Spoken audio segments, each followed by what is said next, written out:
digiPlaySpace is an award-winning exhibition. We are celebrating our 6th year of the exhibition. It is an interactive hands-on exhibition for ages 3 to 13. And what we do is we try to find the intersection between art, design, and technology, knowing that young people are engaging with technology and require digital literacy in the new age of media.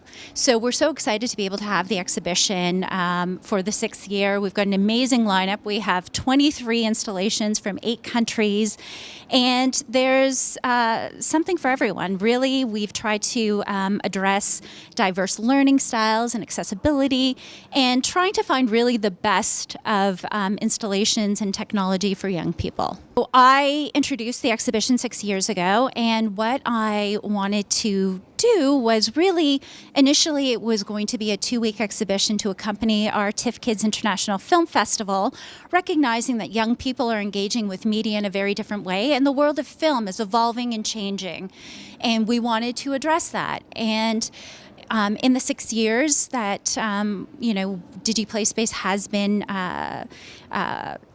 operating, we've seen an amazing emergence of new technology and new media. And what has been really remarkable is being able to bring a lot of this new technology to young people. I mean, you will see in the exhibition there's a lot this year around robotics, and circuitry, and coding is very big. And so all of these are either learning styles or pieces that young people actually need now to be able to succeed in the world. And I think what we've tried to do is give young people in Toronto a taste of what is possible. And it's really about empowering new young creators. So at the STEAM Labs Makerspace, we teach kids to code, but we can't teach everybody how to code. We're just the kids that are coming to us. So we wanted to create an installation that would teach kids to code on their own. So this is the world premiere of our robot crafting table, which does just that. So there's iPads positioned around the perimeter of it, where kids can instruct the robot on how to create Minecraft recipes. So at first they just get some simple commands to tell the robot to select an inventory item. So there's planks, there's cobblestone, sticks, all kinds of different inventory items in there. And then they can select another command to tell the robot to place it on the crafting table area, just like they would in Minecraft. And then if they successfully complete a recipe to create an object inside of Minecraft, it displays it on the screen and it unlocks the next level.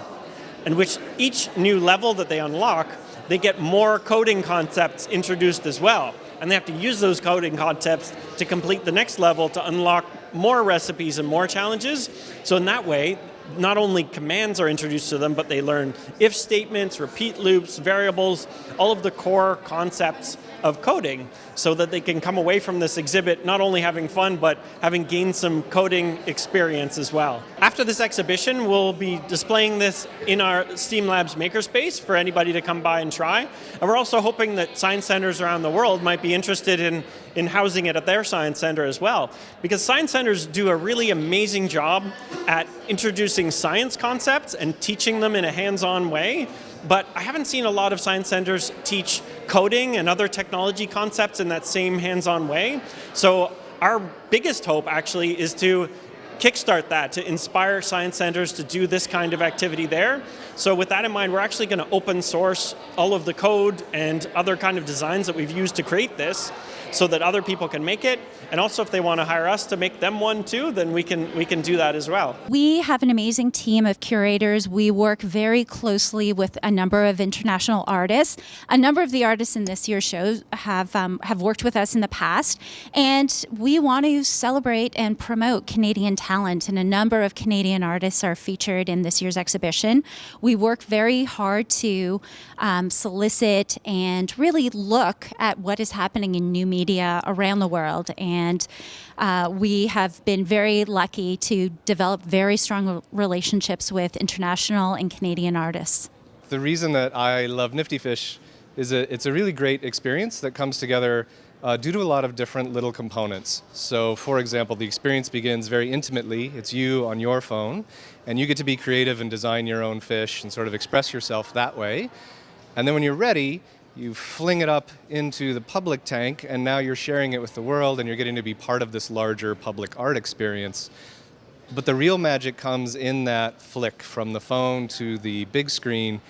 It's a magical moment that everybody from like 7-year-olds to 70-year-olds seem to light up with delight and be amazed at this magical thing that happens, and then right away they want to do it again. Nifty Fish, you just touch the different fish parts to design the fish that you like. Or you can even randomize the fish if you're not sure. And once you have a fish that you like, you simply say done, place your finger on the fish, and then if you watch the tank, I'm going to swipe it up through the air, and there it goes, there it is. It's created by Art and Science. We're a digital agency here in Toronto. It was done very much in collaboration among the team, so we had an initial concept, but then in order to design all the different fish parts that you get to use when you're designing your fish, we actually developed a template that we gave to anybody on our staff. So we had programmers, we had project managers, we had analytics guys drawing fish for us. People who think they're not creative were given an opportunity to express themselves creatively, and then we used all that artwork to generate all the options. So this way we got a lot of variety, but we also made sure that everybody on staff got to be a part of this and express themselves creatively, which is very much the spirit of the experience to begin with, right? Because you get to express yourself and then add to the public display. The history of Nifty Fish is that we developed it originally for a client who was looking for sort of a public art installation. We gave them 4 or 5 ideas. They loved Nifty Fish, but the way we had conceived it at the time would have required some very expensive technology in the form of projectors. And so they said, we really love it, but we're going to do some of your other ideas instead. We understood, but we liked the idea so much that we decided to produce it in-house and just make it for ourselves. And so it runs in our office, but it's since been borrowed by different festivals and things of that nature. So it's here at digiPlaySpace, and we're really excited to be a part of digiPlaySpace. We've been fans of this exhibition for years. Our entire agency comes here, all 20 of us, as a field trip every year, because we love sort of interactive technologies that use art and technology to create these magical experiences. So for us, it's very exciting to be a part of digiPlaySpace. I've heard that it's going to be going possibly on tours soon down to the States. So we don't have sort of a bigger agenda for it. I think the beauty of the piece partly is how simple it is. That really with any cell phone and really any web browser, you can set this up literally anywhere and let people play with it. And it's super duper easy to use. It's a quick, fun, engaging experience. And I don't know that we need to make it a whole lot more than that. At digiPlaySpace, you'll find all sorts of different installations that allow you to get hands-on with new and emerging technologies, play with robots, learn how to code, and just have a really fun time kind of engaging with really big immersive spaces. So at this table we have the draw bots, and these are open source robots that are able to draw with their legs, which are made out of markers. So let me turn on the power on one of these. This is it's got some googly eyes, it's got a motor and a battery pack. So I'll just turn on the power. And there we go. You can see they walk around the table here. And if I take off the marker lids here, 1, 2, 3, we can see they're able to draw a fun shape on the table. So the kids have gotten to play with these a little bit. This is an open source design that anyone can make at home if they have some spare parts lying around. We've got a few different designs here. This one's made out of a cup, more googly eyes. Anything you have around the house could be used for these. Take those off, and there we go. So they each kind of walk around in different patterns. There we are. And this one is kind of wild. I'll take off the marker lids for this one.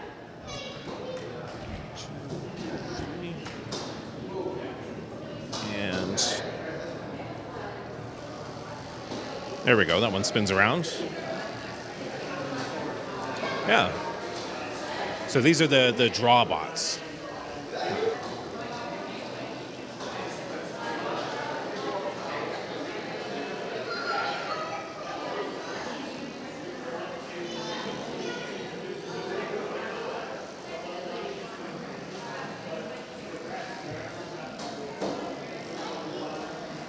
These are robots that anyone can make at home and have an art piece done by a robot. I think his battery just came off there.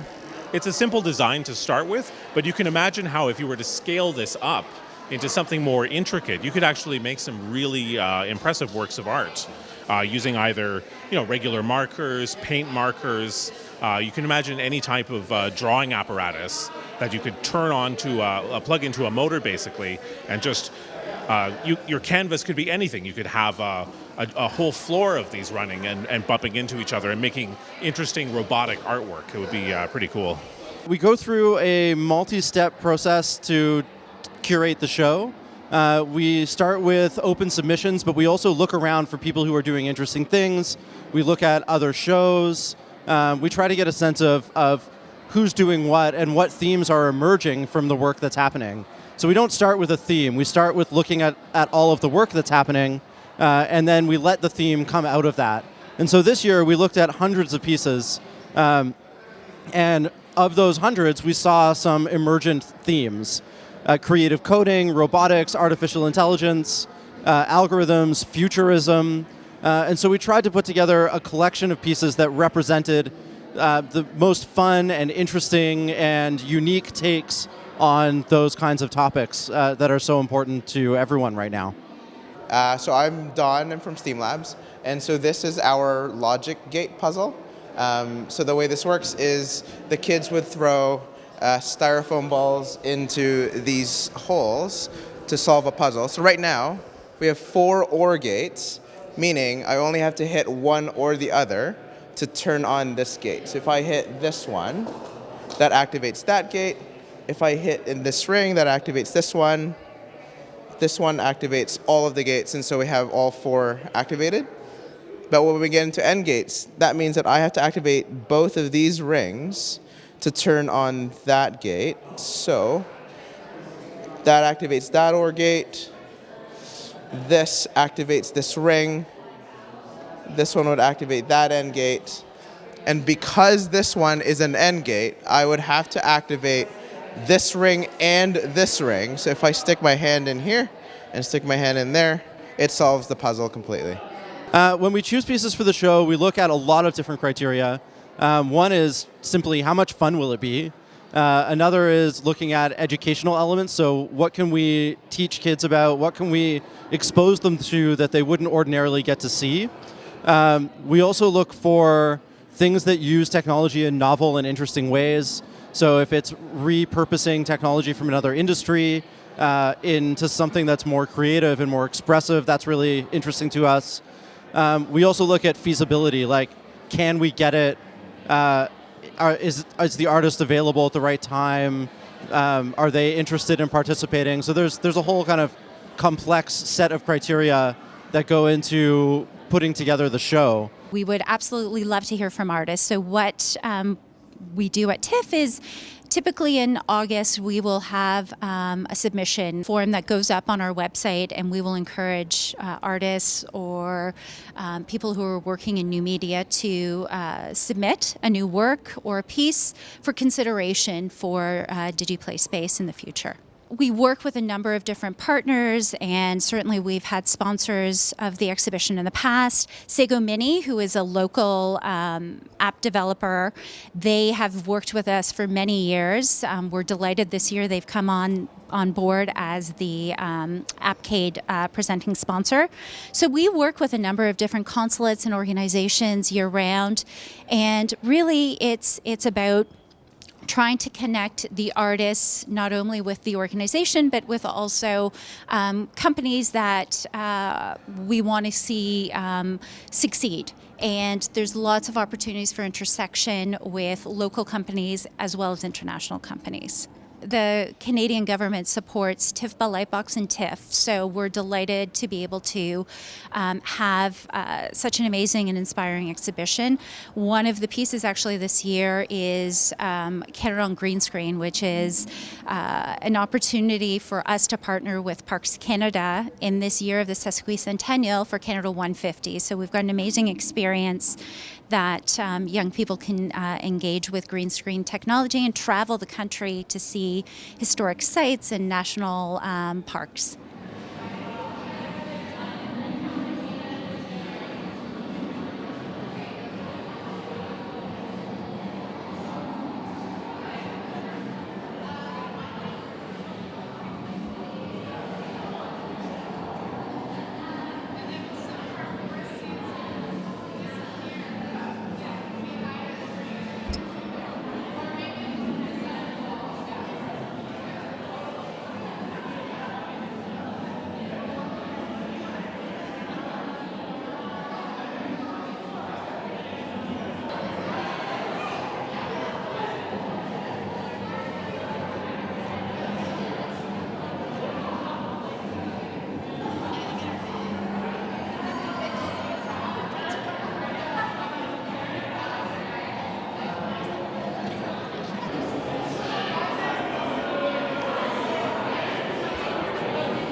Hello, we're here today at the TIFF digiPlaySpace and absolutely loving it. The kids are grabbing everything, touching everything, and loving all the lights. Just absolutely amazing. Are you loving it, Ben?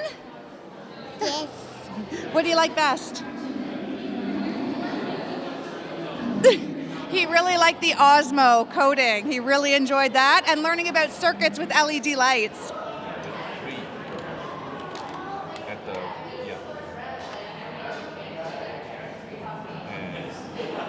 Let's go. Oh, nice. So it tells you, you tell the computer how many squares. You have to go up 3, right?